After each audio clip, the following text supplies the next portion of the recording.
it is incredibly social. So the average connection time, scary, is 40 plus minutes.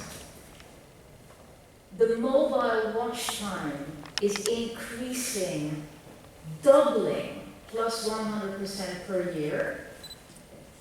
There is 1.8% more sharing compared to desktop, and as your watch time increases, it doubles and doubles and triples and quadruples, like the speed of lightning. YouTube is the second largest search engine in the world. Did you know that? What is the first engine? What's the second search engine? The second search engine is YouTube. You throw on YouTube anything you want to search for, because what you get is video answers, brand products, product info, entertainment. And when we count the personal connections linked to brands, you have twice as much on this mobilist socialist video than you would have on a desktop. So that's also very interesting. Just think for a second where this is going, where we will be in 1 year, where we will be in 2 years. In comes then a new generation of content. We in our industry, we work with content. We used to work on 60 seconds, then we cut it into 30 seconds, then we even have 50 seconds, and now our content, regardless of length and time, is ubiquitous. We can put it on every single platform. We can think about content cross-platform and not about advertising campaigns. That's completely dead, finished. Look at this world. In comes a new generation of content, and what it does something social, cultural. These kind of things do something to us, do something to the generation that is coming after us, and the generation even after us. I call this changing the game of fame to democratic fame, global democratic fame. YouTube is a fame changer. Give you an example again. I have 2 sons that are my test lab. The other day I said to my son, it's really cool today because PewDiePie, the world's most famous YouTube star, is coming to Google Paris, so I'm pretty excited. And he goes, PewDiePie? Mom, I can't believe it, you're so old-fashioned. And I go, what are you talking about? I'm working at Google, I'm working at Google YouTube, I'm seeing the world's most famous YouTube star, like right now, today, I'm even going to film him for you. What do you mean I'm old-fashioned? He goes, Mama, PewDiePie is out. The new trend, and you guys don't even know it as Google because you're old-fashioned, it's Snoopy Snoo. I had never heard of Snoopy Snoo. Snoopy Snoo is the new French star of the kids between 10 and 13 that are in our YouTube long tail. And when I found this particular YouTube star, I saw that his view counts went up every year by 120%. See how fast this is going? That's pretty insane, right? Powered by a YouTube generation of stars, and I put stars in between brackets because the name of fame and the game of fame changes. The people that we would consider stars, new generation is not interested in at all. And when you hear them, I don't think there's any other platform where anyone can become a star for the moment, for the day, for the year, for 3 years, depending how long they want to play a game.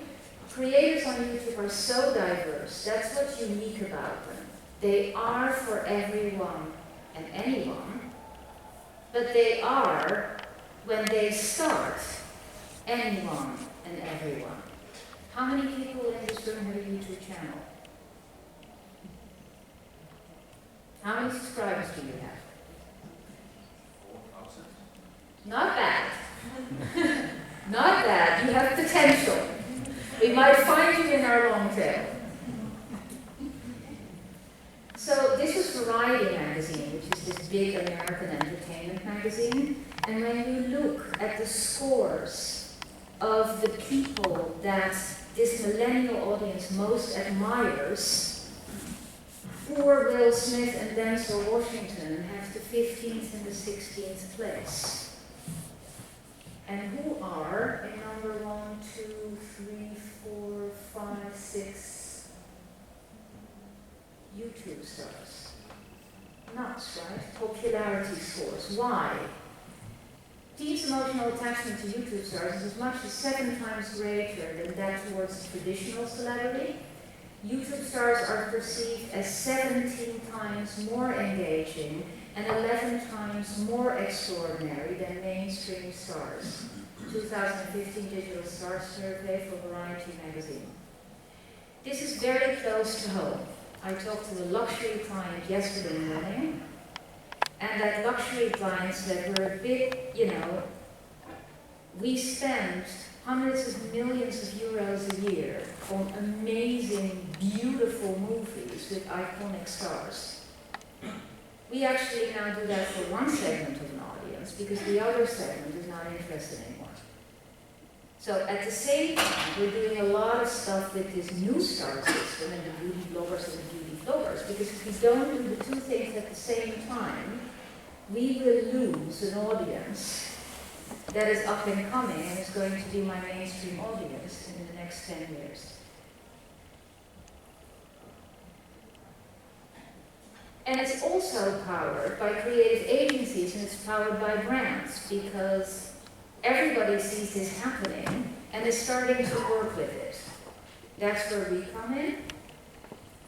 And I'm going to show you a couple of collaborations that are out, they're on air, they just happened. We do about 20 to 25 a year across the region of EMEA, where a creative agency, in this case J. Walter Thompson, working for a brand Nestle Kit Kat, decided that they wanted to do things differently. Think back about the mobile, think back about this. Kit Kat is a sweet, you break it. The competitor is Twix. So you break it, and you break it during a break. Nowadays, people eat a lot during the day, there's a lot of snackable behavior, and they want you to think about this Kit Kat when you sit down, when you take a break from your work, when you go in the afternoon, you sit somewhere in a chair. But what do you generally do when you take a break? You're back on your mobile, and they go, hey, break, any time of the day, everywhere, mobile behavior. And what do you do when you break? Generally, you want to be entertained. And putting those little pieces together and working with us on the Google technology, in this case scenario, it is Google Voicers. Hello, Google. YouTube, my break. And it is YouTube. Look what happened. Okay, Google. YouTube, my break. Nestle is 150 years old this year. Google, somewhat younger. I couldn't tell you the exact point at which we first really started to engage, but the significant trigger was the Android Kit Kat partnership. John Lagerman, head of partnerships at Android, pitched me the idea of calling the game release Kit Kat. He had me at hello.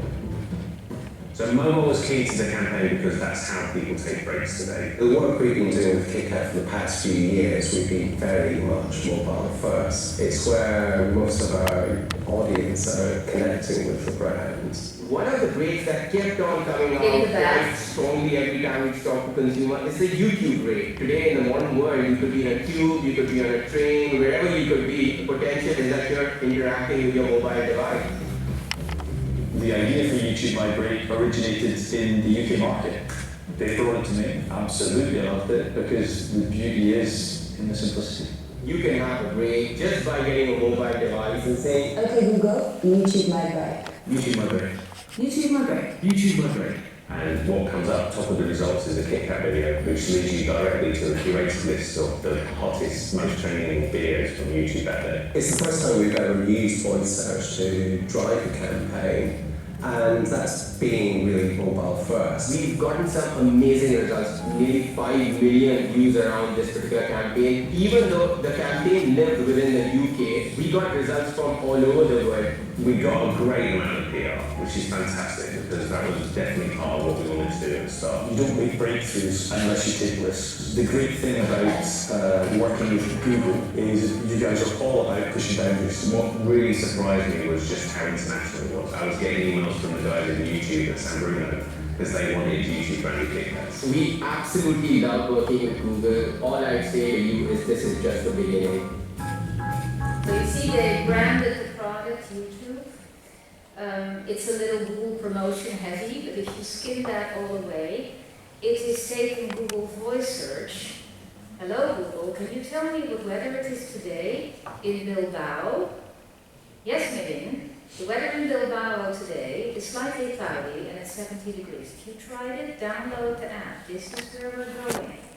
In Google I/O, the big developer conference this year, voice recognition, we're the leader in voice recognition in all languages, growing and growing and developing every single second of every single day. You can say progressively next year more and more whatever you want to your device, and the device will give you the answer.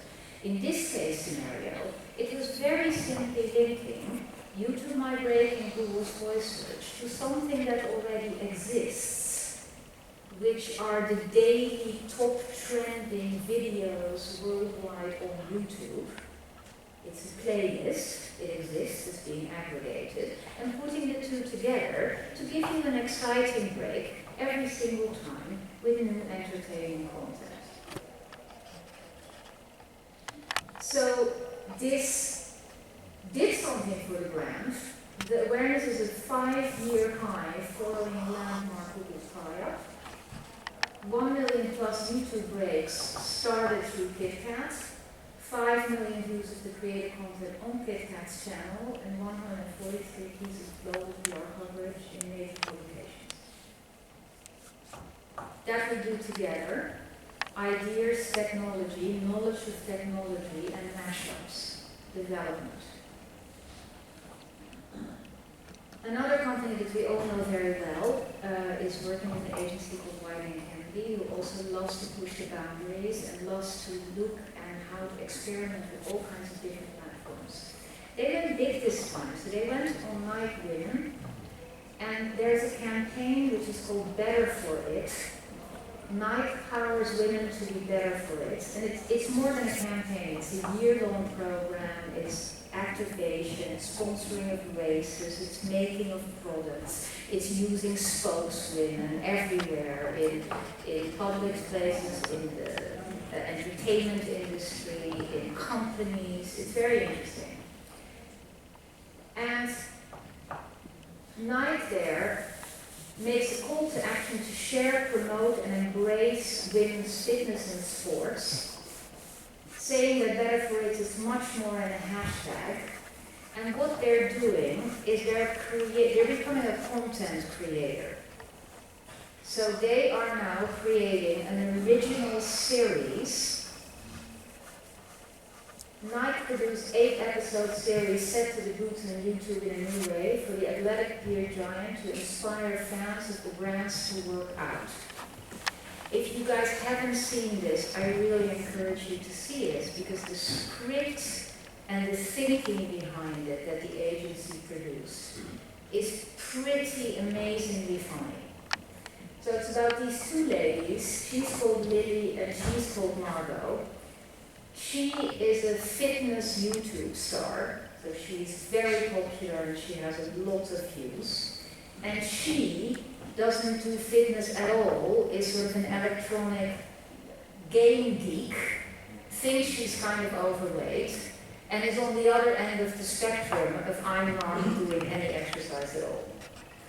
And in this episode, she challenges her to do better than her on YouTube, to start becoming a YouTube fitness star, and she challenges her to get more views than her. And the episodes are the race that they have individually on getting the best videos done. So the content is about getting the best videos done, and then doing the videos, putting the videos to see the view count. And that's how it keeps going and going. That is my sister Lily. She jumps around on YouTube for a living. How they name it? Original series. So you're blurring the boundaries with movie and series releases, right? My sister working out.